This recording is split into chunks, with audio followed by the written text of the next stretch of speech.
Millionaire fires more than 10 cleaners, until a black cleaner puts a wig on his daughter who has cancer. Did you really think someone like you could touch my daughter's things? Richard Blackstone's voice cut through the air of the mansion like a razor, his blue eyes blazing with anger as he watched the black cleaning lady standing at the door of her 6-year-old daughter's bedroom. Keisha Washington, 32, kept her posture straight even though her heart was racing. In her hands she delicately held a doll that had fallen to the floor, but to Richard it was an intolerable violation of his carefully established racial boundaries. "Sir, I was just," Keisha began, but was brutally interrupted. "Shut up. People like you always have excuses ready." Richard approached her, his intimidating height casting a shadow over her. 11th cleaning lady in 6 months. You just can't follow simple instructions, can you? What Richard didn't know was that Keisha had noticed the suspicious pattern in her dismissals weeks ago. All the women who had been fired were black or Latina. All had been accused of violations that mysteriously never happened to white employees. And all had left in tears, humiliated and without references. But Keisha Washington wasn't like the others. Raised by a grandmother who had worked as a domestic worker during the 1960s, she recognized the smell of racism disguised as high standards. For 2 weeks, she had discreetly documented every suspicious interaction, every veiled comment, every rule that mysteriously only applied to non-white employees. "Get your things and get off my property immediately," Richard continued, her voice dripping with contempt. "And don't expect any references. People who don't respect boundaries don't deserve second chances." Keisha nodded calmly, placing the doll back in its spot with exaggerated care. "I understand perfectly, Mr. Blackstone." Her voice was surprisingly calm for someone who had just lost her job. As she walked toward the exit, she passed the room where Richard's daughter, Emma, sat alone. The 6-year-old girl, bald from leukemia treatment, played sadly with hairless dolls. Her tiny hands constantly touched the colorful scarf covering her head, and her large eyes reflected a heartbreaking loneliness. For a fleeting moment, Keisha's eyes met the child's through the half-open door. Emma offered a shy smile, as if begging for any human connection amid the coldness of her luxurious home. Richard didn't notice the exchange of glances. He was too busy savoring his victory over yet another intruder he had put in her place. What he also didn't notice was the small digital recorder Keisha had hidden in her blouse during the entire conversation. Nor did he notice that she had discreetly photographed several suspicious documents during her weeks at the mansion. And he definitely didn't notice how his eyes shone with a determination that only exists in those who already have a well-thought-out plan. As Keisha left that mansion for the last time as an employee, his lips formed an almost imperceptible smile. Richard Blackstone thought he had won another battle, but he had no idea that he had just declared war on the wrong person. If you're enjoying this story of justice and don't want to miss any details of how Keisha will turn her humiliation into the biggest lesson Richard has ever learned, don't forget to subscribe to the channel. Because what's about to happen will show that underestimating an intelligent and determined woman is the biggest mistake an arrogant man can make. 3 hours after being humiliated at the Blackstone mansion, Keisha was sitting in his small kitchen, transcribing every word of the recording he had captured. Her hands trembled slightly, not from fear, but from a controlled anger he had learned to channel productively. "People like you always have excuses ready," she repeated under her breath, typing Richard's exact words into the document she had been building for weeks. It was the 11th compromising recording she had obtained. His phone rang. It was Mariana Santos, the Latina cleaning lady who had been fired 2 weeks earlier. "Keisha, I heard he fired you too." Mariana's voice was heavy with sadness. "I'm sorry, girl. I told you he's terrible to people like her." "What do you mean, people like her?" Keisha asked, even though she already knew the answer. "You know, not white. Jennifer, the blonde who worked there before me, lasted 8 months. She broke 3 expensive plates, scratched his car with a broom, even slept at work once. Do you know what her punishment was? A polite lecture and a second chance." Keisha nodded, mentally noting another pattern. Jennifer had been mentioned by other former employees as well, always as an example of how different the treatment was for white women. "And you know what upsets me the most?" Mariana continued. "His little girl, Emma. Poor thing, so sick and sad. Sometimes I'd see her looking out the window, alone in that huge room. A 6-year-old child shouldn't live in isolation like that." Keisha opened the dresser drawer and took out a yellowed photo. Her grandmother Dorothy, at 25, wearing a maid's uniform in a mansion in Atlanta, 1962. On the back, in careful handwriting, to his granddaughter Keisha, never bow your head to anyone who thinks they are better than you. Dignity cannot be bought or sold. Dorothy Washington had worked for wealthy white families for 40 years. She had raised Keisha with stories of employers who treated black employees like disposable objects, always justifying racism with high standards and family traditions. "Grandma, if you were here, what would you do?" Keisha whispered to the photo. The answer came like an echo of old conversations. "Smart girls don't fight like dogs in the street. Smart girls collect the stones first, then build the castle that will tear down his walls." Keisha smiled for the first time since she was fired. Dorothy would have loved to know that her granddaughter had graduated with a degree in social communication and worked for 2 years as a production assistant at a TV station before having to take on domestic work to pay the bills. She opened her laptop and reviewed the digital folder she had been organizing, Operation Dignity. Inside were audio recordings, photos of documents, printouts of discriminatory messages Richard had sent to his secretary about the type of person appropriate to work in our home, and even discrete videos showing how he treated non-white employees versus white employees. But the most valuable piece of evidence was something Richard had no idea she had discovered.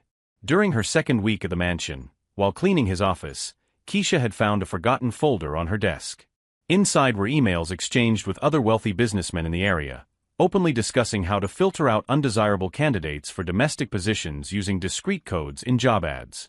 "It needs to be someone who fits in with our family," Richard wrote to a friend. "You know what I mean. We don't want anyone who could negatively influence our children." His friend replied, "I understand perfectly. I also prefer to keep our cultural heritage intact. Some people just don't understand our traditional values." Keisha had photographed each email with meticulous care. That night, she called her cousin Denise, who worked as an investigative reporter at a local TV station. "Denise, I need a favor. And before you ask, yes, it's about justice. And yes, it's going to be a story that will rock this whole town." "What kind of story?" Denise asked, already interested. "The kind that shows how racism from the 60s is still alive and well, only now wearing Italian suits and living in $2 million mansions." As she explained the situation, Keisha felt a growing energy. It wasn't just anger, it was purpose. Every humiliation Richard had inflicted on her and the other women was being carefully documented, catalogued, and turned into ammunition. But there was an element to Keisha's strategy that even Denise didn't suspect. Something related to little Emma that would turn a simple exposé of racism into something much deeper and more devastating for the man who thought that people like her were nothing more than disposable objects. What Richard Blackstone didn't know was that he had just declared war on a woman who had inherited not only the intelligence of 3 generations of strong women, but also the strategic patience of someone who understands that revenge is best served when least expected. A week after her humiliating dismissal, Keisha was sitting in the makeshift studio Denise had set up in the basement of her home. The walls covered with acoustic foam and professional recording equipment contrasted with the simplicity of the domestic environment. "Cousin, this is pure gold," Denise whispered, reviewing the recordings and documents Keisha had collected for the 3rd time. "But you know we can't just publish this without more evidence, right? Millionaire lawyers are dangerous creatures." Keisha smiled, opening a new folder on his laptop. "Who said I stopped gathering evidence?" Over the past 7 days, she had become a full-time spy. Using contacts from other former employees, she had gained access to private WhatsApp groups where domestic workers in the wealthy neighborhood shared their experiences. What she discovered left her both furious and determined. Richard Blackstone was not an isolated case. There was an informal network of wealthy employers who exchanged blacklists of problematic employees, a not-so-subtle code for Black and Latina women who dared to question abusive treatment or demand basic rights. "Look at this," Keisha said, showing prints of a conversation in a group called Conscious Employers. Richard had written, "Watch out for Keisha Washington. Too much of a questioner, doesn't respect hierarchy. The kind that brings unnecessary trouble into our homes." The response from someone named Mrs. Peterson was even worse. "Thanks for the heads up, Richard. I've already removed his resume from the pile. We can't allow that kind of influence anywhere near our families." Denise shook her head in disbelief. "That's criminal. Defamation, conspiracy to prevent job opportunities." "But it's still not enough," Keisha interrupted. I need something that shows his pattern of behavior, something that leaves no doubt about who Richard Blackstone really is. That's when she told her about Emma. His daughter has leukemia, Denise. 6 years old, bald from chemotherapy, and completely alone in that mansion. He can barely look at his own child. That's terrible, but how does that help our case? Keisha took a deep breath, gathering her thoughts. Richard fires non-white employees claiming they're inappropriate to be around his daughter. But the truth is, he can't even be around her Emma herself. He's using racism to mask his own inability as a father. Keisha's strategy was more sophisticated than simply exposing Richard as a racist. She wanted to show the complete hypocrisy of a man who claimed to protect his daughter from inappropriate influences, while emotionally abandoning her when she needed him most. I have a source inside the house, Keisha continued. Carmen Rodriguez, the housekeeper. She's been working there for 15 years and is fed up with how Richard treats the employees. More importantly, she's worried about Emma. Carmen had called Keisha the day before, whispering information while Richard was in a meeting. The housekeeper confirmed that all of the cleaning ladies who had been fired in recent months were non-white, while white employees with poorer performance kept his jobs without issue. But the most upsetting part, Carmen had said, is how he completely ignores her. That girl asks every week if there's going to be a new lady to talk to her. She feels completely abandoned. Keisha had a plan that went far beyond a simple report on racial discrimination. She wanted to expose Richard as the hypocrite he was, a man who claimed to protect his daughter from bad influences, while denying her the love and care she desperately needed. "Cousin, I have to go back to that house," Keisha said, his eyes shining with determination. But this time, not as an employee. As someone who is going to show the whole world who Richard Blackstone really is. Denise studied him carefully. "What exactly are you planning?" "Something that will touch the heart of anyone who watches our report. Something that will show how racial prejudice can destroy even the most sacred relationship there is, between a father and his daughter." Carmen had agreed to help, saying that Emma was always sad when she saw other children with beautiful hair. The girl had asked several times if his curls would grow back like before. "Are you sure about this?" Denise asked when Keisha explained the final part of the plan. "It's risky. If it goes wrong." "It won't go wrong," Keisha replied with conviction.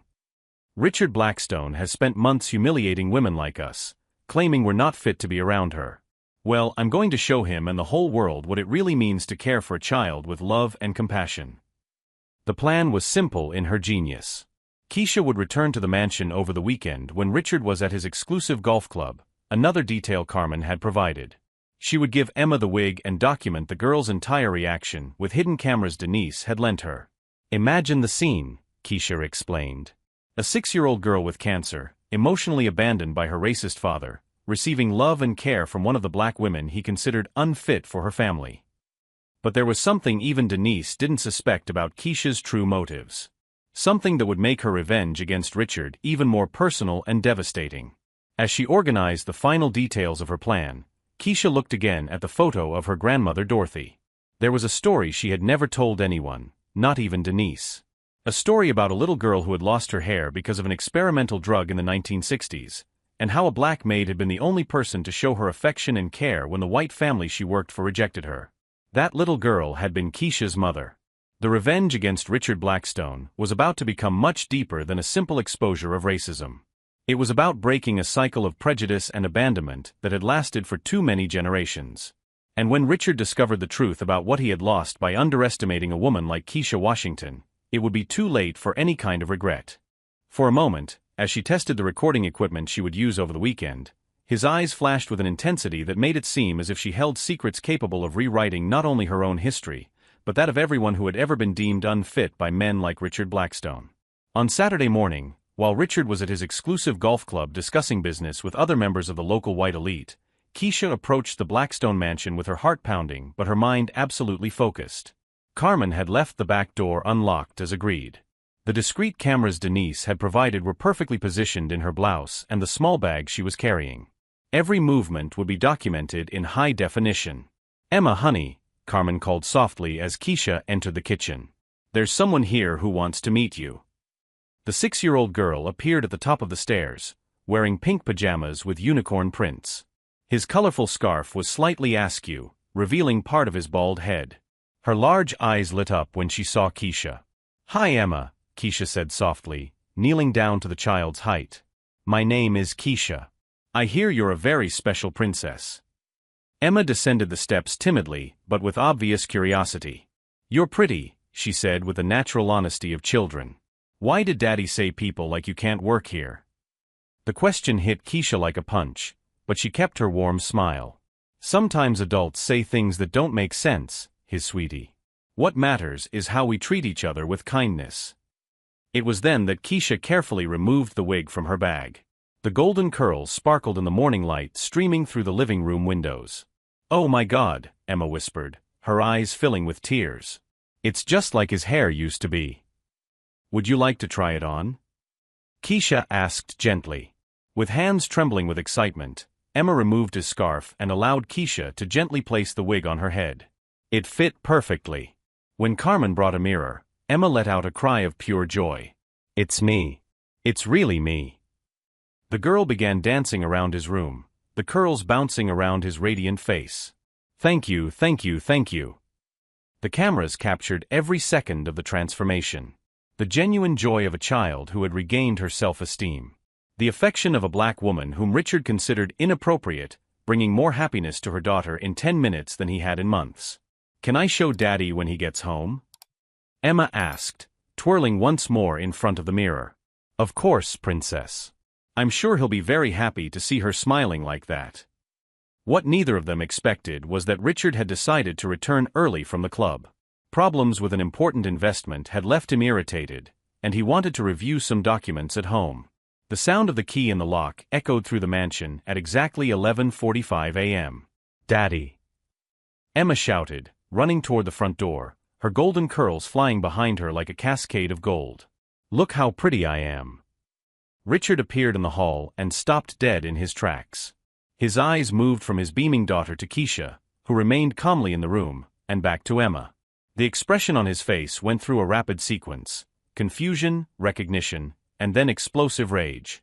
"What is this woman doing in my house?" Richard roared, his voice echoing off the walls. "How dare she come in here and touch my daughter?" "Daddy, she gave me my hair back," Emma said, oblivious to the growing tension. "Now I can be a princess again." "Carmen!" Richard yelled. "Call the police right now. Trespassing. Kidnapping." Keisha remained absolutely calm, her hands steady as she discreetly checked to see if the cameras were still recording. "Mr. Blackstone, I came here only to make a child happy. Something you seem incapable of doing." "How dare you?" Richard approached menacingly. "People like you have no right to be near my daughter. You have no right to be in houses like mine." "People like me?" Keisha repeated, her voice gaining an intensity that made Richard involuntarily step back.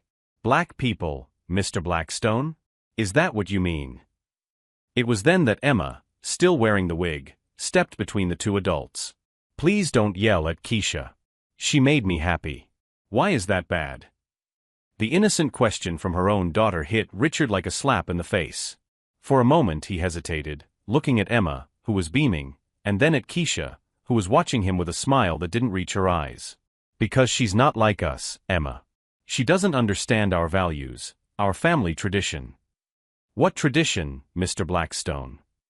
Keisha asked, her voice cutting. "The tradition of firing 11 non-white employees in 6 months? The tradition of sharing blacklists with other racist employers? Or the tradition of emotionally abandoning a 6-year-old child with cancer?" Richard paled. "What are you talking about?" Keisha took out his cell phone and began playing one of the recordings she had collected.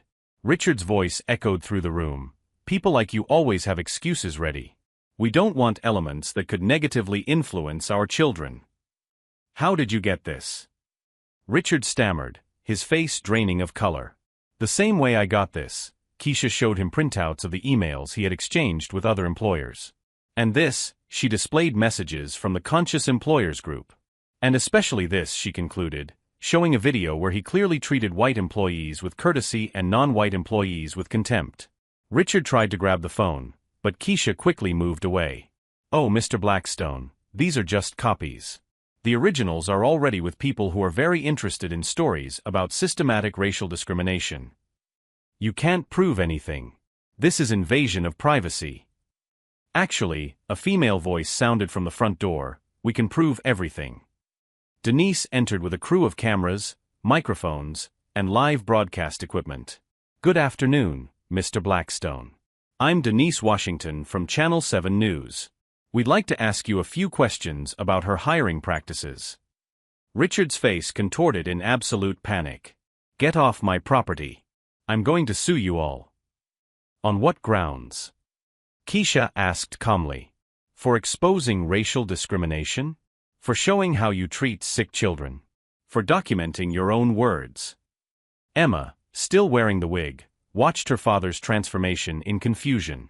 For the first time in her young life, she saw him completely out of control, screaming and gesticulating like a child throwing a tantrum. Keisha made me happy, Daddy, she said softly. Why are you mad at someone who made me happy? Emma's innocent question was captured by Denise's cameras and broadcast live to the entire city.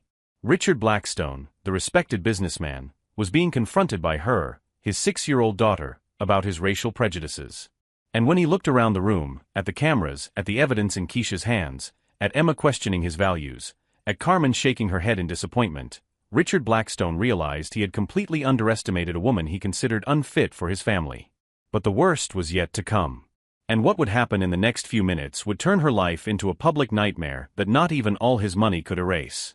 The live broadcast on Channel 7 News broke all audience records in the city.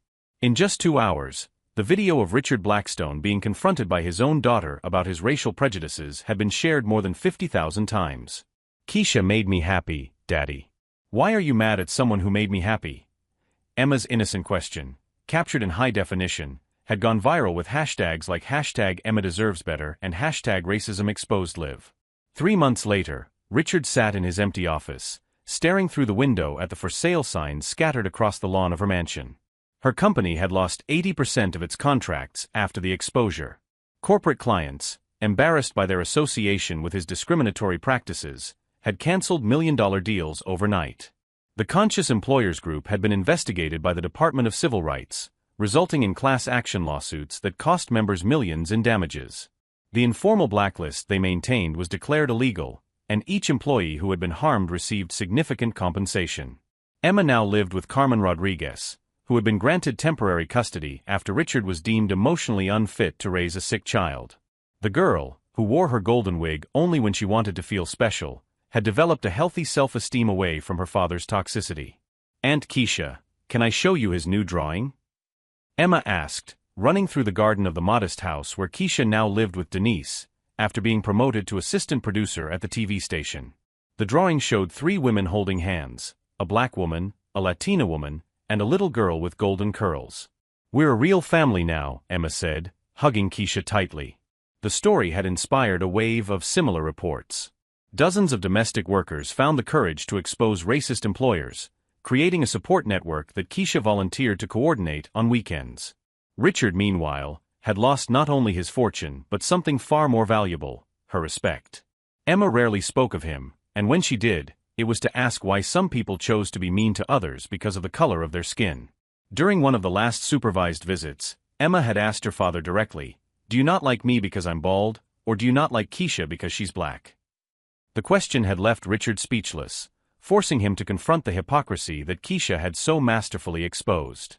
2 years later, Keisha was in the front row at Emma's kindergarten graduation, applauding as the girl, now with healthy hair growing back after completing treatment, received the Most Courageous Student Award for an essay on why different people can be friends.